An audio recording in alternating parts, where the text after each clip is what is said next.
اللہ رسولہ الکریم اما بعد فاعوذ باللہ من الشیطان الرجیم بسم اللہ الرحمن الرحیم قال الملأ الذین استکبروا من قومه لنخرجنک یا شعیب والذین آمنوا معک من قریتنا او لتعودن فی ملتنا قال اولو کنا کارہین۔ یعنی شعیب کی قوم کے متکبر سرداروں نے کہا، اے شعیب، ہم تم کو اور ان لوگوں کو جو تمہارے ساتھ ایمان لائے ہیں ضرور اپنی بستی سے نکال دیں گے یا پھر تم ہمارے دین میں داخل ہو جاؤ۔ شعیب نے جواب دیا، خواہ ہم اس کو پسند نہ کریں یا نہ کرنے والے ہوں، قد افترینا علی اللہ کذبا ان عدنا فی ملتکم بعد اذ نجانا اللہ منها وما يكون لنا ان نعود فيها الا ان يشاء الله ربنا وسع ربنا كل شيء علما علی اللہ توکلنا ربنا افتح بیننا وبین قومنا بالحق وانت خیر الفاتحین۔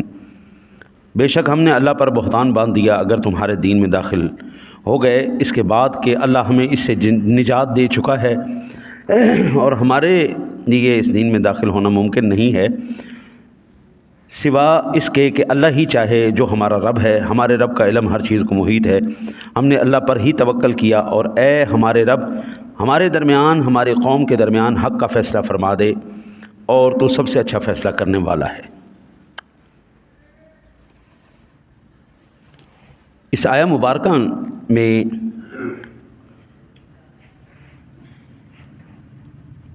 ارشاد فرمایا گیا کہ شعیب کی قوم کے کافر سرداروں نے کہا ہے، شعیب، ہم تم کو اور ان لوگوں کو جو تمہارے ساتھ ایمان لائے ہیں ضرور اپنی بستی سے نکال دیں گے یا پھر تمہارے دین میں داخل ہو جاؤ، تم ہمارے دین میں داخل ہو جاؤ۔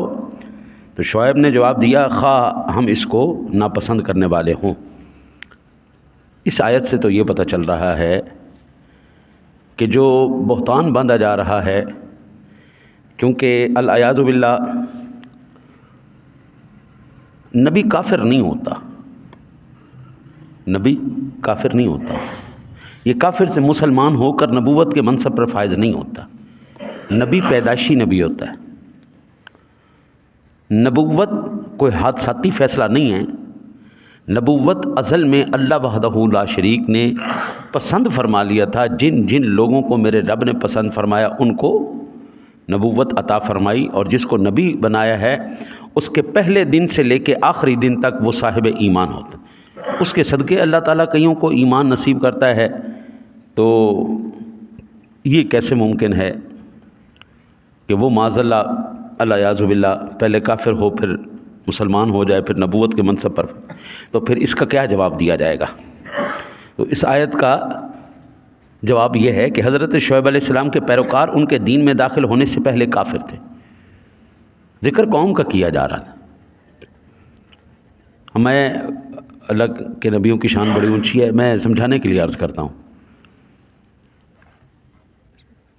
کہندے نے سنانیاں دینوں تے آکھنا نونوں، کہا کسی کو جا رہا ہے، سنایا کسی کو جا رہا ہے۔ بات تو یہاں پر قوم کی ہو رہی ہے، شعیب علیہ السلام سے ہو رہی ہے، لیکن بات قوم کی جا رہی ہے کہ یہ جو تمہارے پیروکار تھے آج یہ ہمارے ساتھ مد مقابل کھڑے ہیں، کل تک تو یہ ہمارے ساتھ تھے، آج یہ ایمان لے آئیں، کل تک تو ہمارا ساتھ دیتے رہیں، آج یہ ایمان لا کر ہمارے مخالف کھڑے ہیں، یا تو پھر دوبارہ ہمارے دین پہ آؤ یا ہم تمہیں بستی سے نکال دیں گے۔ اس کا پہلا جواب یہ ہے۔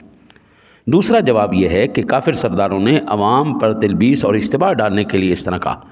اگر شعیب علیہ السلام کو ہی سمجھا جائے تو پھر یہ کافروں کا دھوکہ تھا کہ تاکہ لوگ جو ہے نا جی وہ سنی سنائی پہ زیادہ یقین رکھتے ہیں۔ آج ہم کوئی کتاب کھول کے یا قرآن کھول کے سنائیں نا جی، لوگ زیادہ متاثر نہیں ہوتے، لیکن کسی کی ویڈیو دیکھ لیں وہ زیادہ متاثر ہو جاتے ہیں۔ پڑھا ہوا لکھا ہوا زیادہ سمجھ میں نہیں آتا، جو افواہ ہوتی ہے وہ زیادہ سمجھ میں آتی ہے اور زیادہ پھیل بھی جاتی۔ میں نے کہیں ایک جملہ سنا تھا کسی شخص سے، اور میں آپ کو سناؤں، وہ بڑا خوبصورت ہے۔ وہ کہتا ہے سچ باہر نکلنے کے لیے ابھی جوتیاں ڈھونڈ رہا ہوتا ہے، سچ باہر نکلنے کے لیے ابھی جوتیاں ڈھونڈ رہا ہوتا ہے کہ میں پہن کے نکلوں، اتنی دیر میں جھوٹ پورا محلہ پھر کے آ جاتا ہے۔ جھوٹی خبریں، جھوٹی باتیں اور غلط جو انفارمیشن ہے وہ آگ کی طرح پھیلتی ہے، اور جو حقیقت پر مبنی ہیں اس پر کوئی یقین نہیں کرے گا۔ تیسرا اس کا جواب یہ ہے، حضرت شعیب علیہ السلام ابتدا میں اپنے دین کو مخفی رکھتے تھے، ہر نبی نے ایسا کیا ہے۔ کافر ہمیشہ طاقت کے ساتھ، زور کے ساتھ حق کو مٹانے کے لیے برسر پیکار رہتا ہے، اور جیسے ہی وہ برسر پیکار رہتا ہے اس کی تمنا یہی ہوتی ہے کہ ہم حق بولنے والے کو اس صفائستی سے ختم کر دیں۔ میرے کریم آقا جی اعلیٰ نبینا علیہ الصلوۃ والسلام کو بھی علل اعلان تبلیغ کا فوراً ہی جو ہے نا یہ حکم نہیں دے دیا گیا۔ فرمایا وَأَنذِرْ عَشِيرَتَكَ الْأَقْرَبِينَ، پہلے حضور سے کہا محبوب آپ اپنے قریبی لوگوں کو دعوت دیں، پھر اس کے بعد آپ آگے لے کے چلیں۔ اس آیہ مبارکہ کے لیے اتنا۔ اگلی آیہ مبارکہ میں اللہ وحدہ لا شریک نے ارشاد فرمایا، ان کی دعا کو بیان کرتے ہوئے،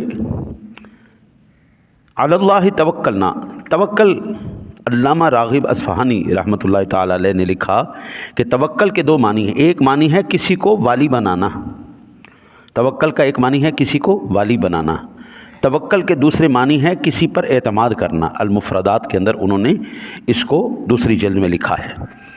توکل یہ ہے کہ تمام، اب یہ درجات دونوں میں آپ کو عرض کرتا ہوں۔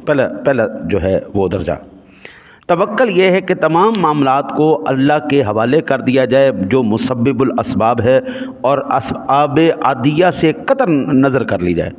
سادہ لفظوں میں اگر اس کا آپ کو عرض کروں، بیمار ہو جائے، تکلیف میں آ جائے، دکھ میں آ جائے، کسی بندے کے ساتھ کوئی رابطہ نہ کرے، کسی سے کوئی جو ہے دوائی نہ لے، کسی سے کوئی جو ہے نا جی وہ سبب نہ اختیار کرے، سب کچھ اللہ پہ چھوڑ دے، جیسے میرے رب کی مرضی ویسے ہی ہوتا چلا جائے۔ پہلا تو سبب یہ، کوئی کسی کے ساتھ کوئی لین دین نہیں، کوئی چکر نہیں، کوئی کچھ نہیں، سب کچھ اللہ پہ چھوڑ دی، ختم۔ اللہ نہیں بیمار کرنا ہے، اللہ ہی ٹھیک کر دے گا، اللہ نہیں کھلانا ہے، وہ ساری جو ہے نا معاملات پورے کر دے گا۔ پہلی تعریف یہ۔ دوسری تعریف یہ کہ جو انسان کی طاقت سے باہر ہے اس میں سعی اور کوشش کو ترک کر دیا جائے، جو سبب اس کی طاقت میں ہے اس کے حصول کی سعی کی جائے، اور یہ گمان نہ کرے کہ مسبب کا حصول اس سبب سے ہوا ہے، بلکہ اس کے حصول کا اللہ ہی کی جانب اعتماد رکھے۔ دوسری تعریف یہ ہے کہ جس حد تک آپ کر سکتے ہیں اس حد تک آپ کریں، جہاں پر آپ عاجز آ جائیں وہاں پر اللہ کی ذات پر توکل کریں، لیکن وہ جو آپ نے اسباب اختیار کیے ہیں ان اسباب سے بھی اگر فیض ملتا ہے تو اس کا یہی دماغ، مثال کے طور پر مجھے بخار ہوا، میں نے دوائی کھا لی، اب میں نے یہ یقین نہیں رکھنا کہ مجھے دوائی نے شفا دی ہے، بلکہ میرا یقین یہی ہے کہ مجھے میرے رب نے شفا دی ہے۔ اللہ تعالیٰ گولی کو آرڈر ہی نہ کرے، اس کے اوپر کام نہیں کرنا، پھر کیا کرو؟ میرے رب نے اس دوائی کو حکم دیا کہ تو جس مقصد کے لیے بنی ہے اس مقصد کو پورا کر، تو وہ مقصد پورا ہوا، اس کا مطلب یہ ہوا کہ مجھے شفا اللہ تعالیٰ نے دی۔ ہر ممکن سبب کے اندر بھی، ہر غیر ممکن سبب کے اندر بھی، اور جہاں پر انسان اپنی سعی اور کوشش کے باوجود بھی جہاں تک نہ پہنچ سکے ان اسباب میں بھی اللہ وحدہ لا شریک اس بندے کے اوپر کرم اور نگاہ رحمت فرماتا ہے۔ اس بات کی حدیث پاک سے ہمیں جو ہے نا جو وہ تائید ملتی ہے سنن ترمذی شریف کے اندر، اور دیگر محدثین نے بھی اس کو نقل کیا ہے۔ حضرت انس بن مالک بیان کرتے ہیں کہ ایک شخص نے عرض کیا، یا رسول اللہ صلی اللہ علیہ وسلم، میں اونٹنی کو باندھ کر توکل کروں یا اس کو کھلا چھوڑ کر اللہ پہ توکل کروں؟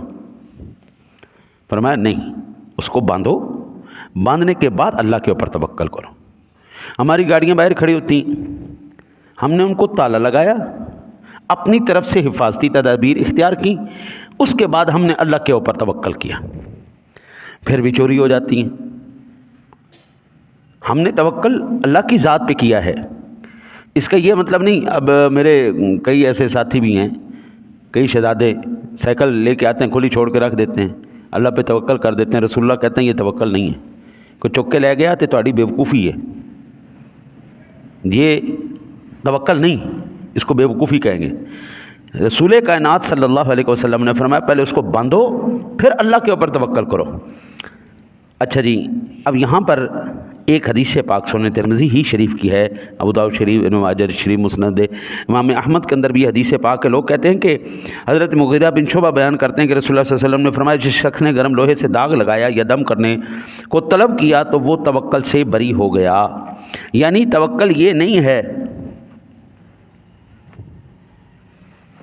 کہ آپ علاج کریں اور پھر کہیں جی میں نے توکل کیا، یہ کیا توکل ہوا؟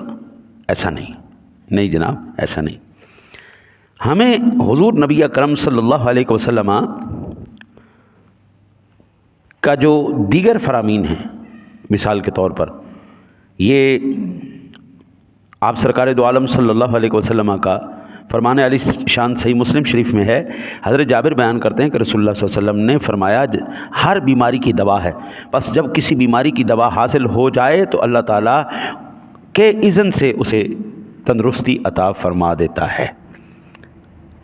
یہ جو فرمایا گیا نا جی کہ توکل سے بری ہو گیا، اس کا مقصد یہ ہے کہ اسی کے اوپر ہی یقین رکھتے ہوئے اگر اس نے عمل کیا تو وہ پھر بری ہوگا۔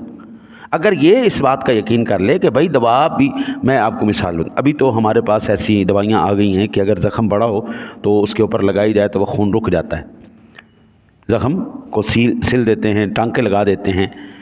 لیکن جب میدان جنگ کے اندر ہوتا ہے نا جی، ایسا نہیں ہوتا۔ یہ جو جہاں پر ہسپتال نہیں ہے، جہاں پر، تو اگر وہ زخم بڑا ہو جائے تو وہ کیا کرتے ہیں، وہاں پر ان کو پتہ ہو کہ یہ ممکن نہیں ہے اتنی جلدی میڈیکل ایڈ ملنا، تو وہ لوہا گرم کر کے اس زخم کو لگا کے اس کو جلا دیتے ہیں۔ وہ جلانے سے کیا ہوتا ہے کہ خون کا بہاؤ، وہ زخم خشک ہو جاتا ہے، کھال جل جاتی ہے، وہ خون کا بہاؤ وہیں پہ رک جاتا ہے اور وہ زخم ناسور نہیں بنتا۔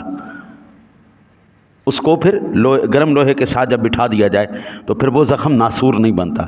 یہاں پر ہسپتالوں میں ہو تو فوراً وہ کیا کرتے ہیں، وہ دوائی لگاتے ہیں، سپریٹ لگاتے ہیں، جس سے جو ہے نا وہ ساری موئسچر وہ ختم ہو جاتا ہے، اس کو ٹانکے لگا کے اس کو سل دیتے ہیں، ہاں جی، اور اللہ تعالیٰ ان کو شفا دے دیتا ہے۔